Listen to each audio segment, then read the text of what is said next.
Conseil européen, c'est celui de jeudi, vendredi prochain.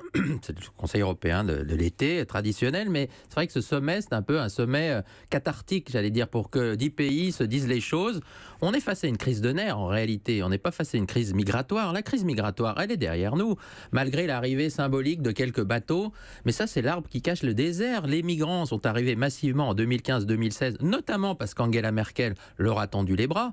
Depuis, des accords ont été faits avec la Turquie. On essaie d'en faire avec la Libye, le flux s'est tari. Mais les dégâts politiques sont importants. En Allemagne, il y a eu la montée de l'AfD, l'Alternative für Deutschland d'extrême droite, qui met la CSU bavaroise sous pression avant des élections régionales. Donc il y a une crise politique germano-allemande. Et puis en Italie, l'arrivée de la Lega, dans un pays qui a aussi été confronté à une vague migratoire importante, eh bien, évidemment, tend le débat, mais là, entre Européens. Parce que, et notamment vis-à-vis de la France, les pays qui, comme nous, n'ont pas été confrontés à cette vague d'afflux massif, ou comme l'Espagne, eh bien, sont mis sous pression par leurs partenaires qui leur disent « écoutez, aidez-nous un peu plus ». Et là-dessus, donc, c'est un défi à la France d'Emmanuel Macron en particulier. C'est un sommet qui n'est pas facile pour lui. Alors justement, demain vont se retrouver à Bruxelles sans doute les amis de Matteo Salvini qui rugit depuis plusieurs jours contre les leçons de morale de la France.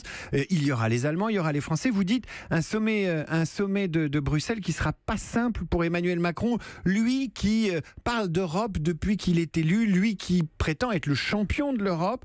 Qu'est-ce qu'il risque demain, Emmanuel Macron ? Il risque d'être mis sous pression par ses partenaires parce qu'il est certes en pointe sur le traitement à la source des crises migratoires. Et là-dessus, il faut lui faire crédit. Il faut agir au Sahel, il faut essayer d'agir, c'est difficile, en Syrie. Il faut essayer d'agir à la racine. La France est exemplaire et Emmanuel Macron l'est. Il faut aussi renforcer le contrôle aux frontières extérieures. Et la France, l'Allemagne proposent que le corps européen de garde-frontières soit porté à 10 000 hommes et femmes pour mieux contrôler, même si là aussi c'est difficile, les frontières extérieures, faire des accords avec les pays de transit. Mais une fois qu'on a dit ça, les demandeurs d'asile qui arrivent aux frontières, ils arrivent par le sud, sauf à arriver en parachute directement en Allemagne. Comment les répartit-on ? Et là-dessus, la France est sous pression parce qu'elle n'a pas été solidaire. Et c'est vrai que Matteo Salvini parcourt les plateaux de télé en Italie avec les chiffres qui montrent que la France était engagée à accueillir 30 000 demandeurs d'asile relocalisés. Rappelez-vous, 30 000 et pas un de plus, nous disait Manuel Valls. On en est à 5 000 en 2 ans, dont 635 depuis l'Italie. Et donc, les Italiens sont extrêmement circonspects, pour ne pas dire plus, face à un pays, la France, qui d'abord a créé le chaos en Libye, parce que c'est la France, les Britanniques, avec l'appui américain, qui ont déstabilisé la Libye, même s'il fallait peut-être se débarrasser évidemment du tyran.